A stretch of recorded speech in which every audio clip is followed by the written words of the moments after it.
नमस्कार, बहुत स्वागत था आप सभी लोगों का हमारे समृद्धि आईएएस के यूट्यूब चैनल पर।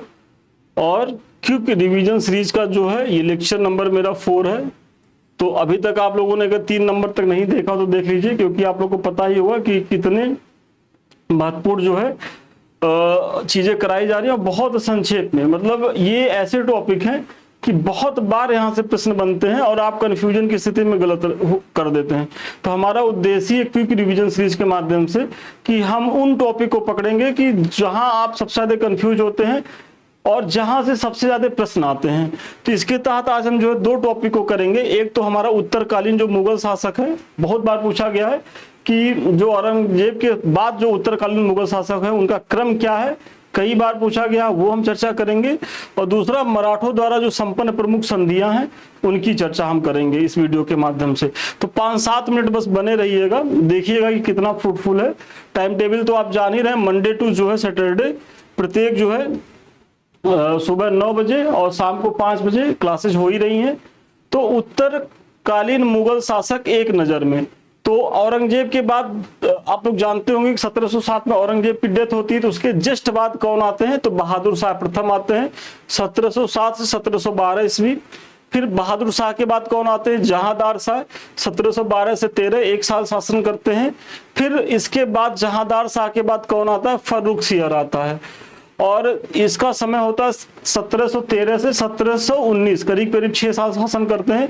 उसके बाद रफीउद्दर्जात आते हैं और इनका नाम, एक उपनाम शाहजहां द्वितीय भी है। तो अगर रफीउद्दर्जात या वैसे रफीउद्दर्जात ही आता है तो इनका जो समय है बहुत कम समय है, ये करीब 28 फरवरी 1719 में आते हैं और जून में ही मतलब इनकी जो है हत्या भी हो जाती है।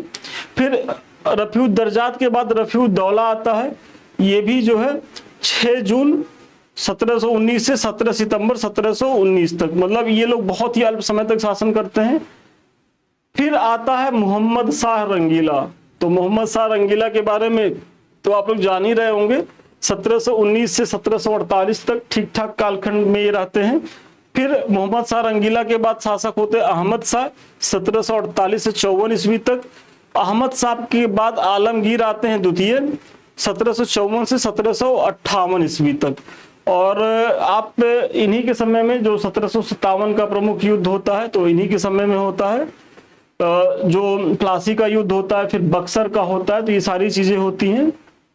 फिर शाहजहां तृतीय आते हैं 1758 से 1759 ईस्वी तक। फिर शाह आलम द्वितीय होते हैं 1759 से 1806 ईस्वी में। और नई सारी बक्सर का युद्ध होता है शाह आलम द्वितीय के बीच में, इसका आप ध्यान रखेंगे। प्लासी जो होता है वो 1757 में होता है और उस समय जो शासक होते हैं मुगल बादशाह तो ये आलमगीर द्वितीय होते हैं। जबकि शाह आलम द्वितीय जो जो बक्सर का युद्ध होता है उसमें जब ये एक पार्टी बनते हैं, क्योंकि बक्सर के युद्ध में तो आप जानते ही होंगे जो बंगाल का पूर्व नवाब होता है, अवध का नवाब शुजाउद्दौला और शाह आलम द्वितीय होते हैं। तो इन तीनों की सम्मिलित सेना को कौन हराता है, तो अंग्रेजों की जो सेना होती है। और उसके बाद जो है संधियां होती है और वो तमाम चीजें, वो तो बात की बात है। तो ये याद रखिएगा कि बक्सर के समय में शाह आलम द्वितीय होते हैं और प्लासी के समय में आलमगीर द्वितीय होते हैं। फिर शाह आलम द्वितीय के बाद आते हैं अकबर द्वितीय। समय कितना है, तो 1806 से 1837 ईस्वी। और फिर बहादुर शाह द्वितीय होते हैं 1837 से 1857 ईस्वी। तो 1857 ईस्वी का जो विद्रोह हुआ था तो उस समय कौन शासन कर रहे थे, तो बहादुर शाह द्वितीय कर रहे थे। और इन्हीं को बहादुर शाह जफर नाम से भी जाना जाता है, क्योंकि ये जफर उपनाम से कविताएं करते थे, थोड़ा साहित्य में रुचि थी। और इन्हीं के दरबार में जो प्रसिद्ध जो उर्दू शायर थे मिर्जा गालिब, इन्हीं के दरबार में रहते थे, तो बहादुर शाह जफर के दरबार में। और 1857 के बाद तो आप जान ही रहे कि मुगल सत्ता जो है समाप्त कर दी जाती है और फिर जो है भारत महारानी की सेवा में चला जाता है, मतलब साम्राज्ञी कौन हो जाती है, ब्रिटिश महारानी हो जाती है। अब मराठों की चीजों को देखते हैं तो देखिए मराठों के समय में कुछ महत्वपूर्ण संधियां हुई और यहां से बहुत बार प्रश्न पूछा गया। तो सबसे पहले पुरंदर की संधि होती है 22 जून 1665 में जय सिंह और शिवाजी के बीच। जय सिंह कौन रहते हैं, तो जो मुगल शासक औरंगजेब रहता है उसी के एक कमांडर होते हैं। तो ये समय याद रखिएगा 1665। फिर अगली जो संधि होती है वो संगोला की संधि होती है 1750 ईस्वी में। और ये किसके बीच होती है? तो बालाजी बाजीराव और राजा राम द्वितीय, जो उस समय छत्रपति के पद पर होते हैं, और ये पेशवा होते हैं कौन? बालाजी बाजीराव। तो इनके बीच 1750 में संगोला की संधि होती है। और यही आप देखेंगे जो वास्तविक सत्ता है वो छत्रपति के हाथ से निकल करके पेशवाओं के हाथ में आ जाती है। झलकी की संधि देखेंगे 1752 ईस्वी में बालाजी एवं हैदराबाद के निजाम के बीच होती है। राक्षस भुवन की संधि 1763 ईस्वी में पेशवा माधवराव तथा निजाम के बीच होती है, राक्षस भुवन की संधि। फिर सूरत की संधि किसके साथ होती है? तो 7 मार्च 1765 ईस्वी में रघुनाथ राव, जिसे राघोबा कहते हैं, और अंग्रेजों के बीच होती है। पुरंदर की संधि जो दूसरी होती है, देखिए पहली तो शिवाजी और जय सिंह के बीच होती है, लेकिन कभी पूछ ले पुरंदर की जो द्वितीय संधि कब हुई थी? तो 1776 ईस्वी में। इसमें कौन होते हैं? तो माधव नारायण एवं अंग्रेजों के बीच होती है। बड़गांव की संधि कब होती है? तो 1779 ईस्वी में माधव नारायण एवं अंग्रेजों के बीच। सालबाई की संधि कब होती है? तो 1782 ईस्वी में महत्वपूर्ण संधि है माधव नारायण और अंग्रेजों के बीच। बेसिन की संधि होती है 31 दिसंबर 1802 ईस्वी में बाजीराव द्वितीय एवं अंग्रेजों के बीच। तो बेसिन की संधि बाजीराव द्वितीय के बीच होती है, 1802 में होती है, अंग्रेजों के बीच होती है, बाजीराव द्वितीय और अंग्रेजों के बीच।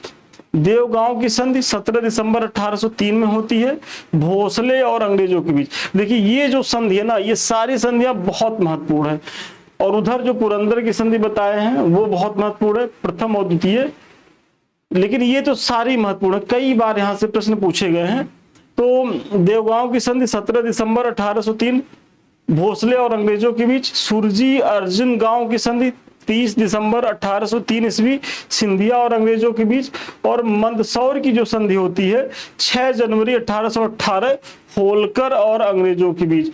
और आप इसी समय देखेंगे मंदसौर की संधि के बाद आप देखेंगे तो जो मराठा सत्ता होती है 1818 में पूरी तरीके से वो समाप्त होती है और मराठा राज्य अंग्रेजों के एकदम प्रत्यक्ष नियंत्रण में आ जाता है। तो मराठा सत्ता की समाप्ति कब होती है? 1818 में होती है। इसका आप लोग ध्यान रखिएगा, मंदसौर की संधि के बाद होती है। और आप लोग ये भी जानते होंगे कि 3 आंग्ल मराठा मतलब अंग्रेज और मराठों के बीच 3 युद्ध हुए थे। तो सबसे पहला युद्ध कब हुआ था? तो प्रथम आंग्ल मराठा युद्ध हुआ था 1775 से 82 तक। और इस समय शासन किसका रहता है, मतलब अंग्रेजों का? तो वारेन हेस्टिंग रहते हैं। और वारेन हेस्टिंग को लगता है कि जो मराठे हैं वो पानीपत का जो तृतीय युद्ध हुआ था 1761 में कमजोर स्थिति में आ गए हैं। और यही एक अवसर है कि जो भारत की सबसे महत्वपूर्ण शक्ति मराठे हैं, क्योंकि मुगल उस लेवल की शक्ति नहीं रह गए थे औरंगजेब के डेथ के बाद। तो उनको लगा कि अब मराठों को यदि हम निपटा लेंगे तो पूरे भारत पे हम कब्जा कर लेंगे। और इसी मंशा से वारेन हेस्टिंग ने मराठों पे जो है आक्रमण किया। हालांकि वारेन हेस्टिंग सफल नहीं होते हैं और इन्हें जो है संधि करनी पड़ती है। और मराठा जो है इनके प्रतिरोध का कुशल सामना करते हैं और अपने भूभाग का, अपने अस्तित्व की रक्षा करने में ये सफल हो जाते हैं। दूसरा जो युद्ध होता है आंग्ल मराठा युद्ध 1803 से 5 ईस्वी में लॉर्ड वेलेस्ली के समय में होता है, निर्णायक युद्ध होता है। और इसमें मराठा शक्ति जो है काफी हद तक जो है वो क्षतिग्रस्त होती है। और तृतीय जो आंग्ल मराठा युद्ध है 1817-18 के बीच लॉर्ड हेस्टिंग के समय में होता है। देखिए यहाँ वारेन हेस्टिंग है, यहाँ लॉर्ड हेस्टिंग है, तो आप लोग कंफ्यूज मत हो जाइएगा। पहले में वारेन है, दूसरे अंतिम में तीसरे में लॉर्ड है और दूसरे में लॉर्ड वेलेस्ली है। तो इसमें क्या है कि मराठा शक्ति पूरी तरीके से समाप्त होती है और 1818 ईस्वी में ही मराठों पर पूरी तरीके से अधिकार किसका हो जाता है? तो अंग्रेजों का हो जाता है। तो इस वीडियो के माध्यम से हम उत्तर मुगल कालीन जो शासक हैं, मतलब एक तरीके से औरंगजेब के बाद और अंतिम मुगल बादशाह बहादुर शाह जफर तक की चीजों को चर्चा करी।